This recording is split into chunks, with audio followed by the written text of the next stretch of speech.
another comeback win.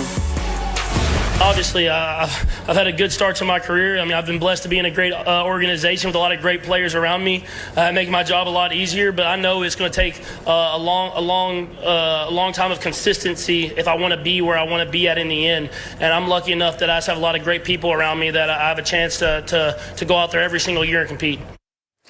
Nick, he's right. He's lucky. He got placed into a great system with a great coach, with great weapons, and an entire sort of team around him built towards his strengths. That being said, he's fantastic. Yeah. What is Mahomes' ability to rally the Chiefs say about him, not just on the field, but getting those guys in the right mindset off of it as well? Listen, Chris Canty, he is already one of the greatest clutch performers in NFL history.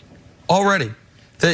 We look at Tom Brady's legendary comebacks. Of active quarterbacks, only Brady has him trumped in double-digit playoff comebacks. He's played for 2 years. 2 years he's done it. He's already top 5 all time in double-digit playoff comebacks. He's played 5 career playoff games, okay? The first one, they crushed Indy. You know what I mean? The game was never in doubt. The second one, they're down 14-0 at the half. They're down 10 points against New England entering the fourth quarter. They took the lead in that fourth quarter. Defense gave it up. They took the lead again. Defense gave it up. He drove them down for a field goal in the final 30 seconds and then doesn't take the field in overtime because of a coin flip. His third playoff game, they're down 24-0. He enters with a 51-7 run. His fourth playoff game, they're down 10-0. He enters with a 35-7 run. And his fifth playoff game, the Super Bowl, they're down 20-10 with 8 minutes left. He is having the worst game of his career, and he enters with a 21-0 run. Kenny, he's, at this point, a Frankenstein's monster quarterback. He's got Rodgers' arm. He's got Elway's toughness and escapability with Brady's clutch gene. Check, check, check. The best arm I've ever seen, the best sense of the moment I've ever seen in toughness, and the most clutch player I've ever seen.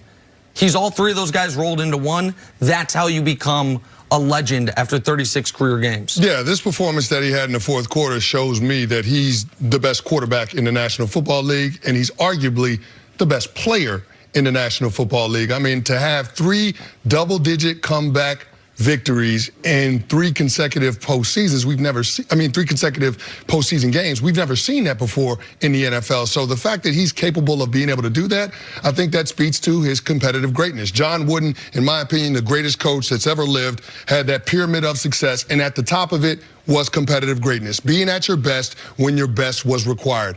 The Chiefs waited till the absolute last moment that they possibly could to mount a comeback, and then that guy out there, Pat Mahomes, he went out there and did it.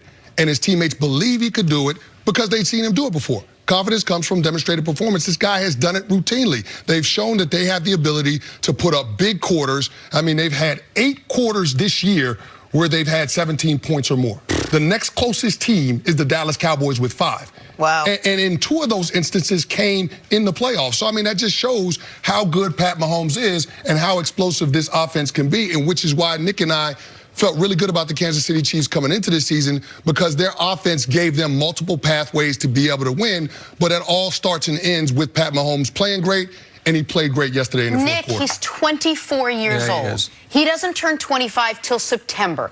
The fact that you could rattle off everything you just did at 24 years of age, to have that poise, that confidence, and then clearly that skill set is remarkable. There's 2 players prior to Mahomes in American team sports history that his experience in the pros and his age have a resume comparable. One is Jim Brown. Jim Brown, his first 2 years in the NFL, was instantly the best player in the NFL. MVP, made it to a championship game. They didn't win it, but he's a running back. Can't really blame him. His team didn't win it. The other is Lou Alcindor turned Kareem Abdul-Jabbar. The moment he walked in the league, he was top 3 player in the league. By year 2, he was the best player in the league. He won a finals MVP and an MVP and a championship in his first 2 years. Now it's Patrick Mahomes. Year 1, he quarterbacks one of the 5 top scoring offenses in the history of football and has one of the 5 single greatest seasons from a quarterback position in the history of football. Year 2, as a starter, he executes in his first playoff game the 4th greatest comeback in playoff history. He executes in his 3rd playoff game, the Super Bowl, the 2nd greatest comeback in Super Bowl history. And he now has more touchdowns in a single postseason than any player ever with 12. That's what he's done. He's played 36 games. I'm not saying he's the greatest of all time. What I'm saying is, if someone were going to become that, their career would start something awful like this. Well, I'll tell you what, he's about to be the richest of all time. Oh. I mean, Clark Hunt was talking about how they want to get that deal done in the next 12 to 15 months. I have a hard time seeing Pat Mahomes not being paid what he's worth before his 25th birthday. At the beginning of the game last night, they celebrated the top 100 players, all in the red jersey, the greatest players in NFL history. And right before you tweeted, I said, I bet you could see Patrick Mahomes out there. You tweeted it 5 seconds later. It was a shame that Mahomes was playing. He couldn't be couldn't be out there with those other ones. Said the same thing, and just better. What do you think he says? 5 years, $200 million, fully guaranteed. Sign it. Sign up for it right now. Right now. 5 years, $200 million. I was going to say 5 years, 185, but you're saying four. Start your morning. So the Pro Football Hall of Fame class of 2020 is now set. Here are your 5 new members: Steve Atwater, Isaac Bruce, Steve Hutchinson, Edgerrin James, and Troy Polamalu. Nick, they get this one right? I think they did. I love this class. There probably could have been 8 Hall of Famers. Some people were going to be left out. The one that makes me happiest is Edge. I thought Edgerrin James was going to maybe be forgotten to history a little bit. He was a dominant dual threat running back throughout his career. His numbers speak for themselves. I was surprised he got in, but if I had a ballot, he would have gotten my vote. So I was very happy. Obviously, all the others very deserving as well. Yeah, to your point, Edge, probably the best 2 years start to an NFL career for a running back that we've ever seen in the National Football League. But you're right, all of those candidates were deserving to get into the Hall of Fame. Sometimes you have some lean years where you can make an argument that not 5 belong in this class, but not this year. All of those guys belong in the Hall of Fame. And Polamalu was a no-doubter first ballot. No question. No doubter. All right, moving on to Lamar Jackson. As expected, the Ravens quarterback was named MVP Saturday night. Lamar joins Tom Brady as the only unanimous selections in NFL history. A well-deserved honor after the season that he put together. Nick, did Lamar deserve to be a unanimous selection? 100%, because Russell Wilson fell off a bit at the end of the season. That was his only real competition. But I guess I thought Patrick Mahomes was unanimous last year. I'm shocked Mahomes wasn't unanimous last year, that there's only been one other unanimous selection. But Lamar 100% deserves it. He was sensational in basically every single regular season game. Yeah, I think the number 2 was a little ways off. Russell Wilson probably had an argument to make in there before we hit the calendar month of December. But just look at what Lamar did. I mean, 43 total touchdowns, 3,600 yards passing, 1,200 yards rushing. To me, it was a no-brainer. It was a no-brainer. The 1,200 yards rushing still seems make-believe. All right, on to the Chiefs now. And after his 222nd career win, Andy Reid finally hoisted his first Lombardi trophy last night. Nick, does this cement Reid as a Hall of Famer? 1,000%, without question. The Fox guys said it to him after the game, and they are absolutely right that he hasn't been inducted yet, but he is now a lock. And Canty, with respect to your guy, Tom Coughlin, Pete Carroll, Mike Tomlin, and a few others, to me, this makes Andy Reid the second best coach of this millennia, of the 2000s. Belichick, obviously, miles away from everyone else, but Andy Reid, because of such great regular season success for 20 years, now the Super Bowl ring as well, to me, he's the second best coach the last 20 years. Yeah, what is it, 21 years as a head coach? And he's got 222 wins when you include the postseason? So that just tells you he's averaging double-digit wins every single year. So there's been sustained excellence from Andy Reid as a head coach. And this was the only thing that was missing from his resume. Coming into this game, he had the most wins for a coach not to have a Super Bowl title.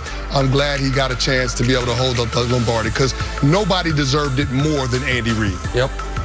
All right, well, with the Chiefs' victory comes a 49ers loss. The question going into the game was whether Jimmy Garoppolo could carry San Francisco to a win. And the Niners quarterback almost did, coming up just short. Finished 20 of 31 with 219 yards, 1 touchdown, but with 2 costly interceptions. Here is Garoppolo after the disappointing loss. It's an unreal feeling, something I've never felt before. I'm sure that none of these guys have felt before. It's but that, you know, the one positive you can take out of it is guys care about it. Guys care about each other. Guys care about this organization. You know, a lot of good came from this year. There's it's hard to look at it right now and see that good, but you know, a couple days down the line, you know, maybe look back and look back on it a little bit. All right, Nick, put a grade on Jimmy G's performance in the Super Bowl. Oh, a D. and it's being generous. If in college you missed the first week of class and then you skip the final, doesn't really matter how you do in the intervening 3 months. Jimmy G started the game terribly. The first drive, they could have gotten 7 at stalls because of a failures in the passing game. The second drive, he throws a horrifying pick. The exact pick we were talking about all weeks long about why Jimmy G is good, but there's a yeah, but with him. And then at the end of the football game, he was abysmal. After being sensational in that middle section. Final 12 minutes, he was 3 of 11, 36 yards with a passer rating of 3. 3. He after the Mahomes pick, they put the ball in his hands on 2nd and 9, up 10, chance to win the Super Bowl. Incompletion.